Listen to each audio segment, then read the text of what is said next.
Yo, good day, gents, and welcome to another episode of Father's Fire. My name's Jody Cedric, and every week we get together to explore the joys, the challenges, the triumphs, the sorrows, and yes, the fun of being a dad. But sometimes the fun of being a dad means a lot of work.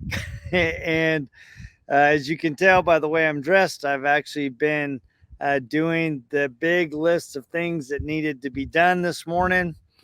Had some work on my Suburban that needed to be done, mowing the lawn, start to get rid of some of the shrubs and trees, and I got a bunch of stuff to haul off.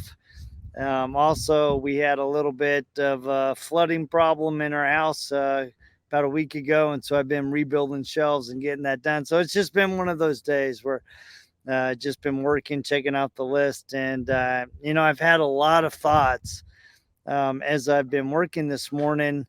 And I'm like, you know what? I need to take a break, step away, enjoy a little bit of this beautiful spring day that God's blessed us with. And just, man, I've just been so tired of summer. I'm like, you know what? You need to take a moment, enjoy this beautiful day, and maybe share a few thoughts with you guys. I've had a number of conversations this week with different men all across the country, and each one of these men have either gone through a divorce, are going through a divorce, are blending families from being separated from their wife and now getting married and blending those families. We've talked a lot about the challenges that inevitably come from the decision to separate and divorce and build a new relationship with other people and rebuild your own relationship. And I thought that, from some of those conversations that I would share a couple thoughts that I think might help some of you men that are walking through darker seasons of your life or trying to rebuild out of those dark seasons of your life and trying to find purpose, joy, and just happiness and where your life is going. No, one of the conversations that I had, actually two of the conversations that I had, were men who shared with me that, for a season, they had kind of stepped back from their relationship with their Heavenly Father. And that had kind of gotten them to a certain point in their life that they weren't exactly happy with. And so they put a lot of effort in trying to rebuild that relationship, get their life on track in the ways that they felt aligned more with a God fearing man and trying to have a relationship with God, and how that journey can be tough, right? I think a lot of times, and Judy and I were talking about this just yesterday. I think a lot of times we, especially as men, well, I think both men and women, we feel guilty because we have these trials of our faith. We have doubts, we have questions. We wonder why. We feel like God is not walking with us. And we feel guilty for having those. But what I've discovered is that those seasons of our life are important because they provide an opportunity for us to ask the important questions of who we are. What is our relationship with God? How does that relationship affect me, and how does it affect our family? And so instead of feeling bad for those trials of faith and those doubts, recognize that they are part of the process of you realizing who you want to be, what kind of man you are, what kind of man you want to be, what kind of relationship you need to have with God. And that as you come to grips with that, what I found in my own experience is that you find a sense of purpose, you find a sense of identity. Yeah, you find a sense of feeling like God really is walking with you through the seasons of your life, even when they're tough and you feel alone. I can remember very distinctly an experience where I felt like God had completely abandoned me and my family. And I remember driving down I 84 eastbound towards my house from Caldwell after a very tragic event, and literally yelling at God, "Where are you? Why have you forgotten my family? Why am I doing this if you're not going to help me?" And I remember just being so frustrated and so angry and so disappointed and feeling like I had been abandoned. And as I drove and as I swerved in and out of traffic, driving a little too fast, but just getting it out of my soul, and just tears streaming down my face, once I got it all out, a still small voice said, "I'm with you. I got you. Just trust and let me walk with you and let me do my work in you and in your family." And that brought a peace in my heart that helped me through a very tough day. And it didn't mean that the next 3 weeks all of a sudden everything was bright and sunny and I had all the answers. It just meant that at that moment I had a little bit of hope, had a little bit of reassurance that I wasn't left alone. And it's my strong conviction that God doesn't leave us alone. I think too sometimes, and in one of my conversations, one of these men who is very close to me said, "Look, man, you know what? I've done everything I can to get my life right, to get myself centered and have a good relationship with God. And I'm telling you, I am so afraid and concerned about the ripple effects that our divorce is going to have on our children, especially because of the type of men that I see my soon to be ex-wife going after, that I'm concerned for the safety of my children. And if God doesn't protect them, then I'm just done. I'm completely done." And I can understand that, right? It's like you feel like you're getting everything on track and yet God's not walking through this aspect of your life. And I've come to realize that trials come in our life from three sources. The number one is our own choices, the way that we choose to live our life, the things that we choose to do or don't do.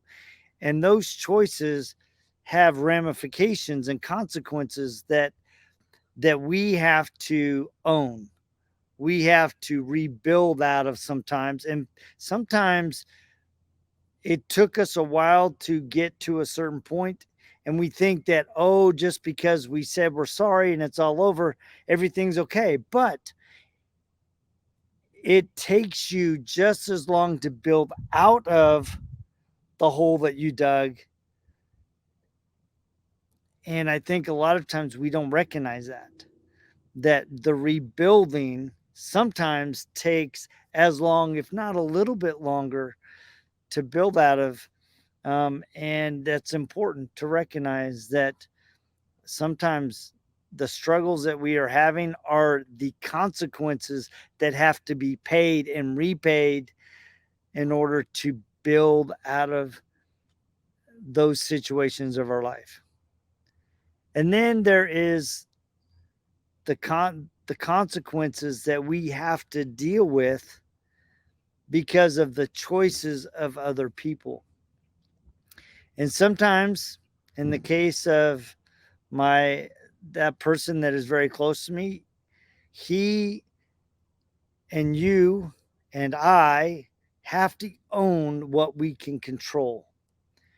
We can't always and we can't really control what other people do. And sometimes their poor choices leave a trail of tears and consequences and pain and sorrow that we get to pick up the pieces. And it's easy to blame God when what we really need to do is blame the person that caused those situations to come about.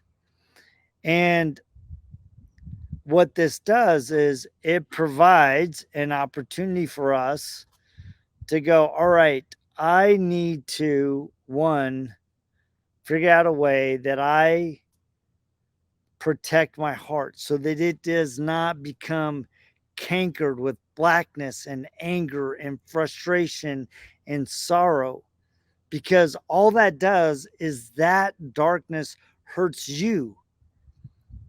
It prohibits your ability to see clearly. It diminishes your capacity to be able to see outcomes that could be realized if you will just take certain steps.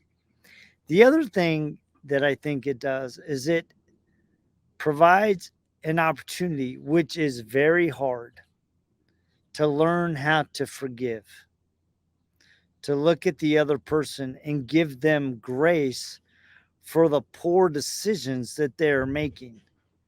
And unfortunately, sometimes those decisions ripple across the lives of ourselves and of our children.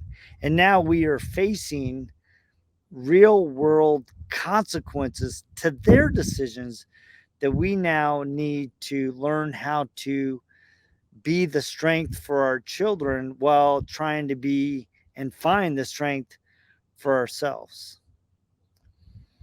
And that can be really challenging, especially when the children that you love, you see that they are hurt, they're disappointed, they're sad, they're angry, they're frustrated, they're going, "Where did mom go? Where did dad go?"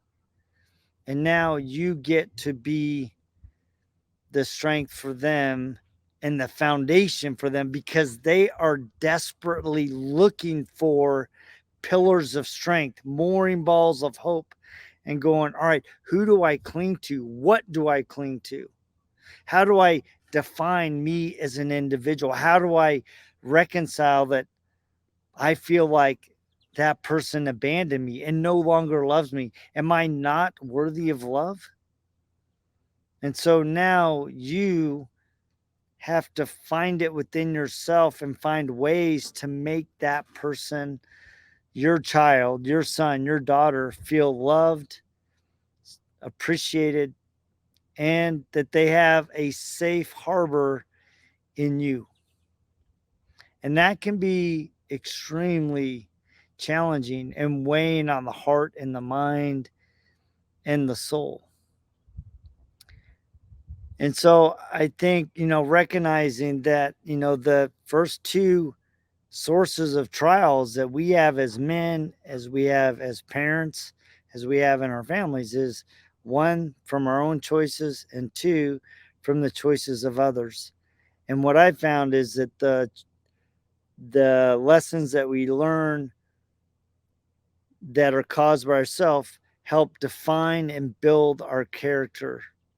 And the choices that other people make that have severe consequences give us an opportunity to develop the gift of charity, kindness, graciousness, of understanding and empathy, and developing the capacity to give grace when it really isn't deserved, but it's needed. Because we all need grace, we all need mercy. And I think a lot of times we tend to lean towards the side of justice. They've hurt my heart. They've shredded my family. They're hurting my children. And we just want them to suffer and feel the pain that we suffered, instead of going, you know what? Just like me, they need grace, they need forgiveness. And I think it's okay to allow ourselves a season of being disappointed, of being angry, of being frustrated, of, feeling the loss of lost dreams and hopes and aspirations and promises that were broken. And I think it's okay to give your space to be hurt, but it's not okay to stay there. And we need to find the determination, the willpower, the faith in God to move forward through those experiences. And what I found is that in the process of rebuilding, we become better men. We become kinder, gentler, and more caring, more empathetic men if we embrace the process. just like, a silversmith, working on, gold or silver. And, what do? They heat the metal to burn out all of the imperfections. The trials of life are those refining fires that can either refine our character or they can destroy. It's the same fire that destroys is also the same fire that refines. And we get to choose whether or not we're going to be destroyed or we're going to be refined and embrace the process of becoming a better man. And of course, the final trial is the ones that God trusts you with. Sometimes God entrusts you with heavy trials to refine your character. Just like Judy and I, we were entrusted with bringing two children into our home from Haiti that had broken hearts, broken dreams, broken families.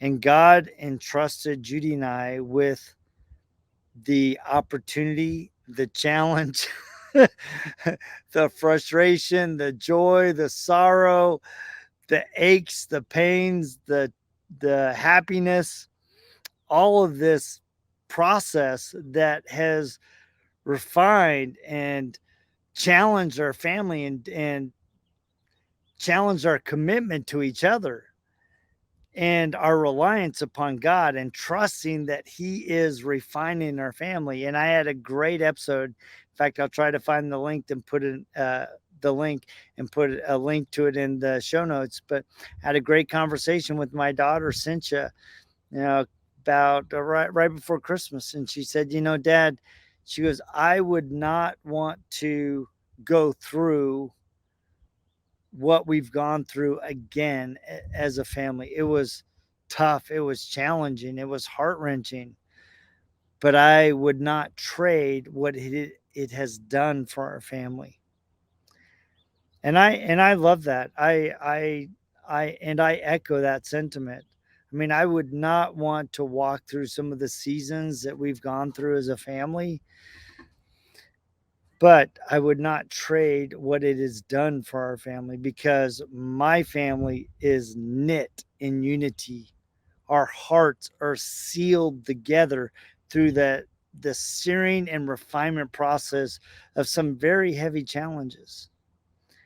And I would not trade that. And so, recognizing that God entrusted me with these children to bring into our family and blend our family and make it something beautiful has been a process, and it's forced me to look at myself. In fact, there's been many days where I've asked God, I'm like, all right, what kind of dad do I need to become for these children? Because clearly the dad that I am today is not working. So who do I need to become to build trust and confidence and self-worth and help these children feel that they are loved and valued and that they're worthy of love? And it started because I had to look at myself and go, dude, what you are now is not enough. And there are some things that you need to shed. There's some things that you need to let go, like your pride, your ego, the way that you're so demanding. You need to develop more charity and love towards your kids. And I think back from, one of the men that I was talking to, they're, before they had come to the decision that they were going to get a divorce, but they clearly were on that way. And the wife came home and she saw that one of the children was up past their bedtime. And she said, well, accusing him, why is she up? She's just, you know, playing you off so that she can stay up late. And I've thought a lot about that interaction. And as I was visiting with him, I'm like, you know what? You made the right decision because clearly your child was feeling the need for love and reassurance from you as their father. And I think a lot of times we miss opportunities to truly connect with our kids when they need a connection. Sometimes they're running around, they're staying up late, they're delaying, they're saying, I need water, I'm hungry, all that, because what they really need is time with you. And in this case, that child needed time with dad. She needed time to know that she was loved and that there was somebody there, that there was a safe harbor in her dad, and she could just sit in his arms and watch TV, but have the strength and the comfort to know that dad was there. So don't be in too much of a hurry to brush your kids off, because sometimes they're pleading and yearning for your attention, but they're not sure how to articulate what they're really feeling. So be open to receiving your arms and letting them sit next to you, letting them stay up a little bit, letting them work with you in the garage or on the car, because sometimes they just need you. They don't need you to say nothing. They don't need you to do anything other than put your arm around them and be present. And sometimes just whispering the words, I love you. Looks like you've had a tough day, but I'm here for you. And let's just sit and enjoy each other's company. So, anyway, just a few thoughts. I hope these resonate with your heart. They give you something to think about, something for you to reflect upon, because all of these thoughts really are driven with the sole purpose of helping you, of helping me look at myself and go, all right, how can I be a better father? How can I be a better husband? How can I ultimately be a better man and be a blessing to those around me that I am called to serve? So I want to thank you guys so much for taking the time every week to visit with me, to listen to my ramblings, to listen to my guests. But they really are intended to help ignite the fire within you to be the man that God sees that you can be and who you are. And I want you to know that I love and I respect you. And some days it is freaking hard to be a dad. And some days it is freaking lonely to be a dad. And on those days, what I found is that if I am really open to hearing the word of God in my heart, He inevitably, if I have the right spirit, especially if I've gotten it all out of my heart and my frustration and just go, what do you want me to do?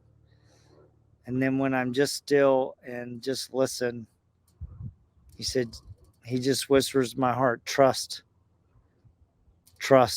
and have peace and know that I'm God and I am doing a work in your life. And I can testify that that happens. And I know that He will walk with you and give you hope and sustain you through the trials of life. And if you need a friend, if you need an ear, if you want to chat, please shoot me a DM, shoot me an email. I'm on Instagram, I'm on TikTok. Just reach out to me. I'm more than happy to talk to you anytime. So thank you guys so much for tapping in. Please remember to like, share, and subscribe. And we will check you same time, same bad channel right here on Father's Fire. See ya!